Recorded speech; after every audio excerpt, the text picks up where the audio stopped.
اس کہانی سے میں نے بہت سیکھا ہے اور بہت سبق بھی لیا ہے اس کہانی سے. بہت سال پہلے میں نے اس کہانی سنی تو آج دل ہوا کہ آپ لوگوں کے ساتھ شیئر کروں.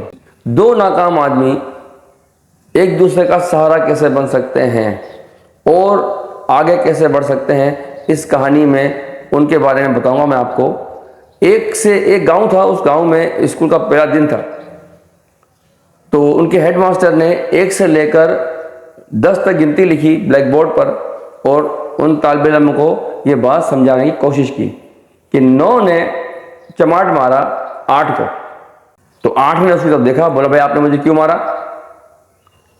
تو 9 کہنے لگا کہ میں تجھ سے بڑا ہوں، میں تجھے مار سکتا ہوں. تو اب 8 نے دیکھا کہ اس نے مجھے مارا ہے تو 8 کے نیچے 7 تھا.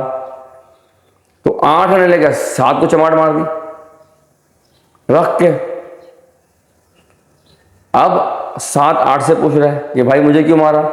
تو 8 نے کہا کہ میں تجھ سے بڑا ہوں، تجھے مار سکتا ہوں، میرا حق ہے تجھ پر. یہ سننے کا تھا تو 7 صاحب نے 6 کو لگا دی، 6 نے 5 کو لگا دی اور 5 نے 4 کو لگا دی. ایک ہنگامہ سمجھئے. 4 نے 3 کو لگا دی. اب 2 نے دیکھا کہ میں چھوٹا ہوتا جا رہا ہوں تو 2 نے اٹھا کے رکھ کے 1 لگا دی 1 کو. اب آخری میں بیٹھا ہوا جو 0 تھا وہ 0 سب کو دیکھ رہا تھا کہ 9 نے 8 کو مارا، 8 نے 7 کو مارا اور 7 نے 6 کو رکھ کے مارا. اس کے بعد اس نے اس کو مارا. تو جو 0 تھا وہ جا کر ایک کونے میں دبک کے بیٹھ گیا، چھپ گیا. اب 1 جو تھا جس کو 2 نے مارا تھا، اب 1 بالکل آخری تھا.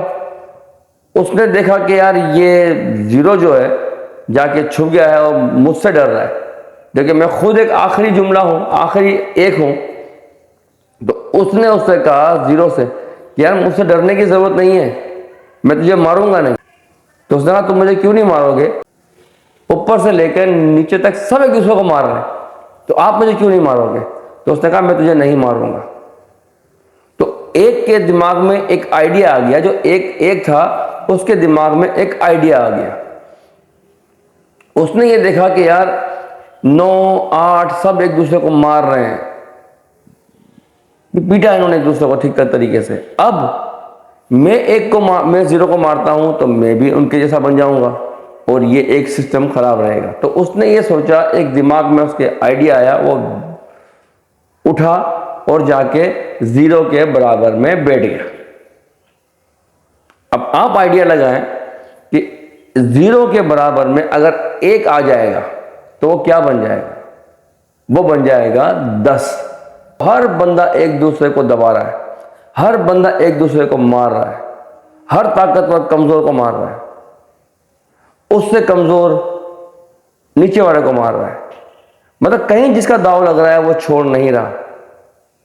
تو اگر آپ چاہتے ہیں اس معاشرے میں، اس ملک میں، اپنے شہر میں، اپنے گھر میں، اپنی فیملی میں آپ چاہتے ہیں کہ ماحول درست ہونا شروع ہو، کہ نظام پورا بگڑا ہوا ہے آپ بھی اس بگڑے ہوئے نظام کا حصہ بن جائیں، تو یہ ایک اچھی تھنکنگ نہیں ہے، اچھی سوچ نہیں ہے. آپ کو اپنے حصے کا کام کرنا پڑے گا. آپ کو اس معاشرے کو، اس دنیا کو ٹھیک کرنے کے لیے اپنے حصے کا کام کرنا پڑے گا. اور کمزور کے ساتھ اگر جا کر آپ اکیلے ہیں، آپ سمجھتے ہیں کہ یار میں اکیلا ہوں، میں اکیلا کیا کر سکتا ہوں، ٹھیک ہے، آپ کچھ نہ کریں. اپنی بساط کے حساب سے، اپنی طاقت کے حساب سے تو کام کر سکتے ہیں نا آپ.